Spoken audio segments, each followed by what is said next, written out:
4.3a, we're going to determine the scope of inference for a statistical study.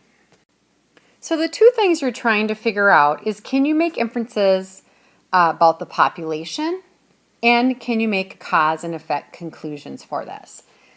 The first thing you want to do, if you want to make inferences about your population, you must have random selection. So the first question you ask yourself, was there random selection in your experiment or in your study? If you had random selection, then yes, you can make inferences about your population. If you say no, you didn't have random selection, then you are not allowed to actually make any inferences about your particular population. On the other hand, you're going to be asking yourself about random assignment of treatments. So to answer that, if you did randomly assign your treatment, then yes, you are allowed to make cause and effect conclusions, which you see here. If you said no about assigning the treatments randomly, then you would say no for the inferences. So it basically comes down to making inferences about the population and about cause and effect. Cause and effect is solely dealt with treatments, and the population is dealt with if you randomize your experiment or study. So for each example, let's talk about if there was random selection made and if the treatments were randomly assigned, and then what type of conclusion we can make. Here's a scenario. Many students insist that they study better when listening to music. A teacher doubts this claim and suspects that listening to music actually hurts academic performance. Here are 4 possible study designs to address at the school. In this case, the response variable will be the student's GPA at the semester end. So, scenario 1. What can we conclude for each design? Get all the students in your AP Statistics class to participate in a study.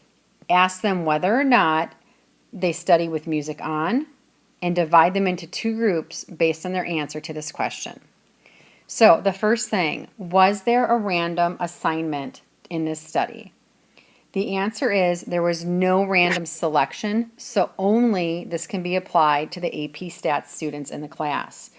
This really is the population, are just those students we looked at. We can't go any more broad than that. Fine. Was a treatment imposed? In this case, no. There was no random assignment to the treatment because there wasn't really a treatment. It was just more of the study. So no cause and effect conclusions can be made. So what can we say about the population and anything about them?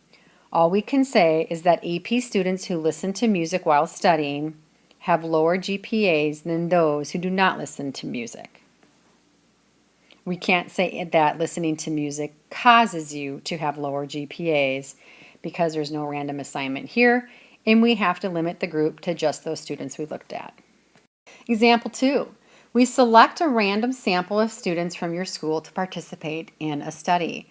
Then divide them into 2 groups as in design 1, those that listen to music and those that don't. So, do we have the random selection of who's in the group?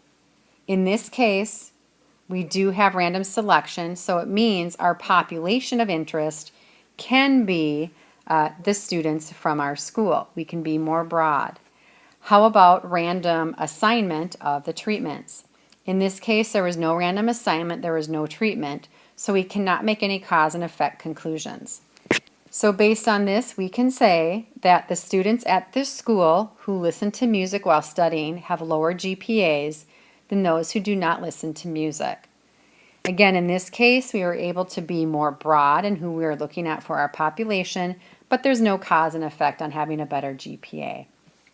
Number 3, we get all the students in your AP Stats class to participate in the study.